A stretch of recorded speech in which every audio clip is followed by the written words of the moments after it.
kyenva nkusaba ate ne kino omwoyo kyambikulidde okitwale. Bw'abanga ye mubeezi ddala atabulawo mu kaseera ak'okulaba ennaku, tofunanga essanyu n'omwerabira. Kiŋŋambire akuliraanye. Katonda nga ye mubeezi ddala atabulawo mu kaseera ak'okulaba ennaku, tofunanga essanyu n'omwerabira.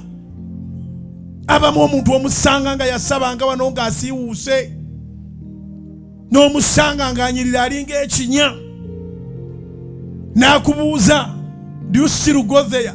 Where? You used to be here. Where are you now?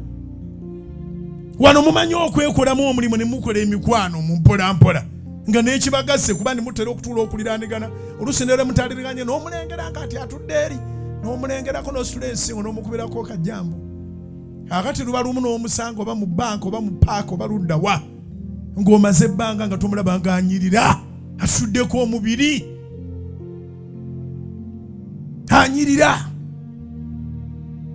Naye abantu ne babakyuka era feesi osigala ogirikogonaizinga nti yeegundi so ne mwetuukako n'akubuza nti okyaliyo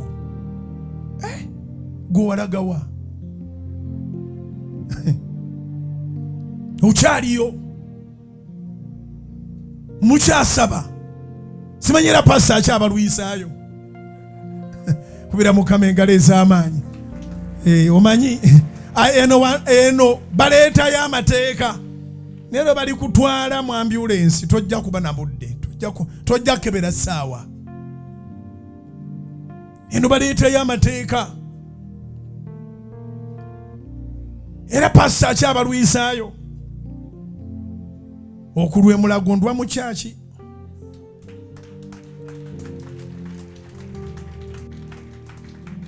But of course sibalwisaayo. Nze mu spiriti yange saagala kusala Katonda mandagawa. Ngenda kuki? Nga mpulira ddala revelation y'ekyajja. Wakyaliwo Mukama kyayogera ku lunyiriri lumu nga bw'olaba nti kati tubikudde Yobu essula 2:10 Mukama n'atwala mu Zaburi 46 olusooka. Kati ate nga nze nkola empaka nti nze ntegeera Yobu gwe nsooka okwogera. Nyinza n'obutaddayo kubanga mfollowinga guidance ya Holy Spirit. So akagamba akakatono kensobola okulekayo nkusindike mangu ogenda okole kasobola okubanga ye healing ya neighbor.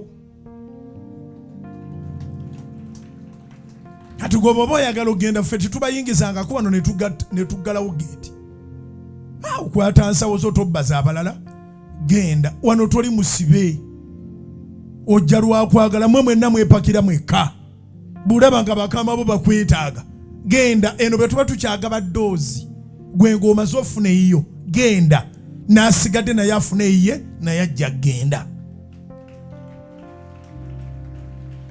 Naye abantu bafuna ddoozi yaabwe ne batadde enjawulo ya kyaki n'eddwaliro.